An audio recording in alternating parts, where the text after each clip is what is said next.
మనం ఎంతో ఇష్టపడే వాళ్ళు చిన్న తప్పు చేసినా తట్టుకోలేం.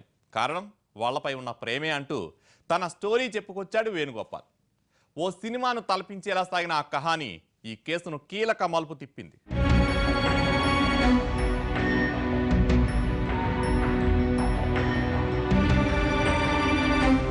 పోలీసుల ఎంక్వైరీలో వేణుగోపాల్ అసలేం జరిగిందో చెప్పుకొచ్చాడు.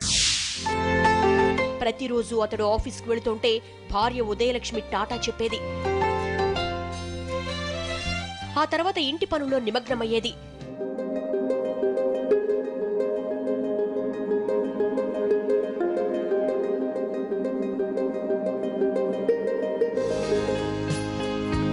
ఓ రోజు వాట్సాప్ లో ఉదయలక్ష్మికి మెసేజ్ వచ్చింది. Hi sweet heart, I'm at bus stop with car అని మెసేజ్ చదివిన ఉదయలక్ష్మి ఆశ్చర్యపోయింది. వెంటనే ఎవరు మీరు అని ప్రశ్నించింది. అటు నుంచి తనను పరిచయం చేసుకున్న అనిల్ వెంటనే సారీ చెప్పి రిప్లై ఇచ్చాడు. తన ఫ్రెండ్ కి మెసేజ్ పంపబోయి మీకు పంపించానన్నాడు.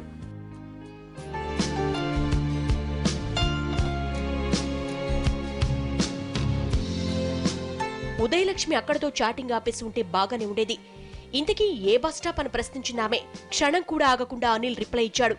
లాలూపురం బస్ స్టాప్ అని. లాలూపురం ఉన్నది ఎక్కడో కాదు, గుంటూరులోనే.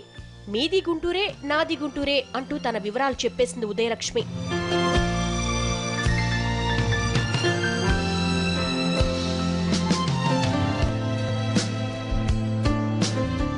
ఎప్పుడూ ఇంటికే పరిమితమయ్యే లక్ష్మి అనిల్ పరిచయంతో కాస్త స్వేచ్ఛ లభించినట్లు ఫీల్ అయింది. వీలు దొరికినప్పుడల్లా తన ఆలోచనల్ని అతనితో పంచుకుంటూ వచ్చింది. చాటింగే కదా, ఏమవుతుందిలే అనుకుంది.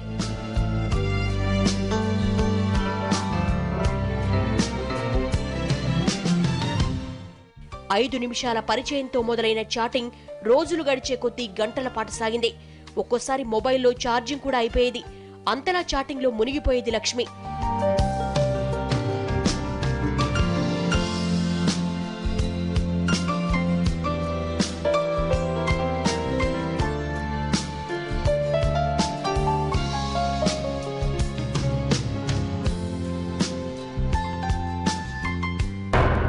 ఓ రోజు ఆఫీస్ నుంచి అర్జెంట్ విషయమై కాల్ చేశాడు వేణుగోపాల్.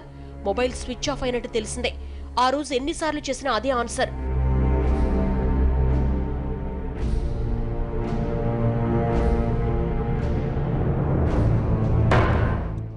విసుగొచ్చి సాయంత్రం ఇంటికెళ్లి మొబైల్ స్విచ్ ఆఫ్ అయితే చూసుకోవా అని మండిపడ్డాడు. ఛార్జింగ్ అయిపోయిన సంగతి తెలియలేదు. ఆ మాత్రానికి అంతలా సీరియస్ అవుతారేంటని ప్రశ్నించింది.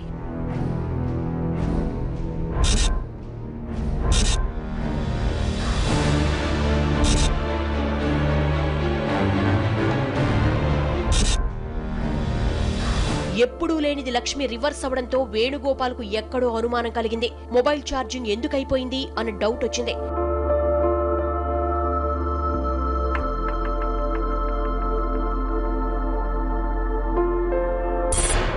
ఆమెకు తెలియకుండా మొబైల్ ను చెక్ చేశాడు. కాల్ నెంబర్లు, సోషల్ సైట్స్ చూశాడు. అనిల్ తో చాటింగ్ చేస్తున్నట్టు తెలుసుకున్నాడు. ఎవడి అనిల్, ఎందుకు అతనితో చాటింగ్ చేస్తోంది, ఈ విషయాలేమీ తనకెందుకు చెప్పట్లేదు అనుకున్న వేణుగోపాల్ లక్ష్మిపై అనుమానం పెంచుకున్నాడు.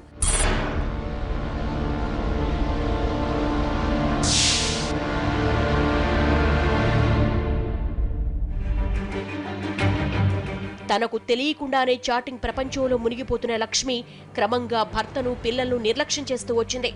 ఆమె ప్రవర్తన వేణుగోపాల్కు తీవ్ర ఇబ్బంది కలిగించింది. చాటింగ్ చెయ్యొద్దని గట్టిగా చెప్పాడు. అలా చెప్పడం కూడా తప్పైపోయింది. ఆ మాట అన్న తర్వాత నుంచి లక్ష్మి చాటింగ్ మరింత పెంచిందే తప్ప వెనక్కు తగ్గలేదని పోలీసులకు చెప్పాడు వేణుగోపాల్.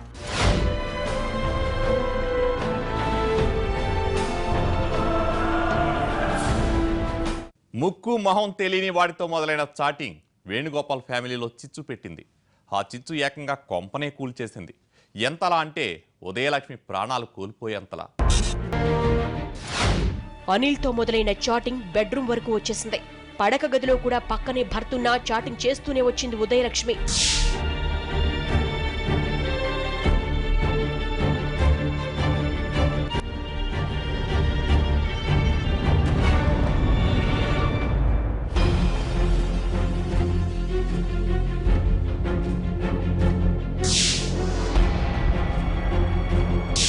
ఆమెకు చెప్పి చెప్పి విసుగొచ్చేసిన వేణుగోపాల్ మొబైల్ లాక్కున్నాడు. ఆ రాత్రి ఇద్దరు గొడవ పడ్డారు. ఎడమొహం పెడమొహం పెట్టుకుని నిద్రపోయారు. ఇలా కొన్నాళ్లు గడిచాక వేణుగోపాల్కు మరో డౌట్ వచ్చింది. తన భార్య చాటింగ్కే పరిమితమవుతోందా, లేక తనకు చెప్పకుండా ఇంకేమైనా చేస్తోందా అని ఆలోచించాడు. తన ఆఫీస్కు వెళ్లిన తర్వాత ఇంట్లోనే ఉంటోందా, చెప్పపెట్టకుండా బయటికెక్కడికైనా వెళుతోందా అని పదే పదే ఆలోచించేవాడు.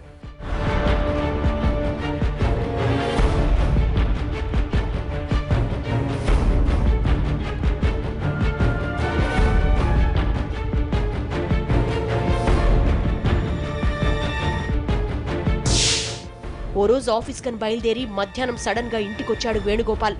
ఆ సమయంలో లక్ష్మి ఇంట్లోనే ఉంది, కానీ చాటింగ్ చేస్తూ కనిపించింది. దీనిపై ఇద్దరూ గొడవ పడ్డారు.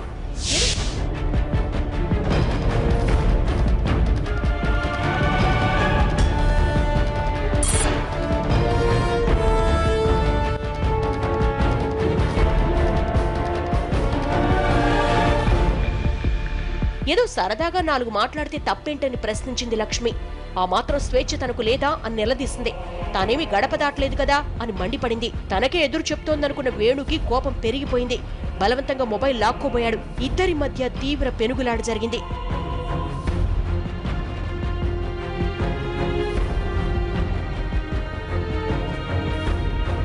వేణును బలంగా వెనక్కు నెట్టేసిన లక్ష్మి చాటింగ్ ఆపే ప్రసక్తే లేదంది. అంతే.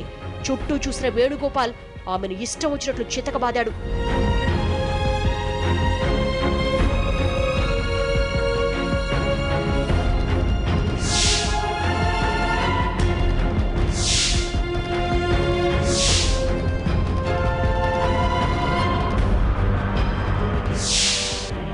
ఆవేశంలో ఇదంతా చేసిన వేణుకు భార్య చనిపోయిన తర్వాత గాని తనెంత పెద్ద తప్పు చేసింది అర్థం కాలేదు. పోలీసులకు తెలిస్తే తనను జైల్లో పెడతారు, పరువు పోతుందనే ఉద్దేశంతో ఓ కన్నింగ్ ప్లాన్ వేశాడు. అప్పటి వరకు ఆమె జరిపిన చాటింగ్ ను డిలీట్ చేసేశాడు. బయట వాళ్ళెవరో చంపేసినట్లు అనుమానం కలిగేలా భార్య మెడలో నగలు గాజులు తీసుకుని సైలెంట్ గా ఆఫీస్కు వెళ్లిపోయాడు. చుట్టుపక్కల వాళ్లు కాల్ చేశాక ఏమీ తెలియనట్లు ఇంటికొచ్చి హైడ్రామా ఆడాడు. డీఈఓ కార్యాలయంలో సూపరింటెండెంట్ కావడంతో పోలీసులు ఆయన్ని వెంటనే అనుమానించలేకపోయారు. పోలీసుల దృష్టిని దోపిడీ దొంగల వైపు మళ్లించడంతో నేరస్తుడెవరో ఆ రోజు కనుక్కోలేకపోయారు. ఇప్పుడు విషయం తెలిసాక వేణుగోపాల్ను అరెస్టు చేసి రిమాండ్కు తరలించారు.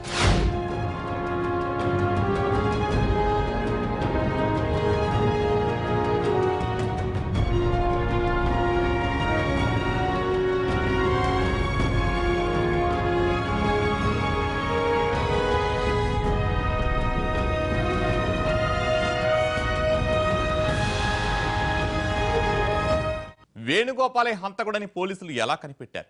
వారికి దొరికిన క్లూ ఏంటి? ఆ వివరాలు మరో షార్ట్ బ్రేక్ తర్వాత.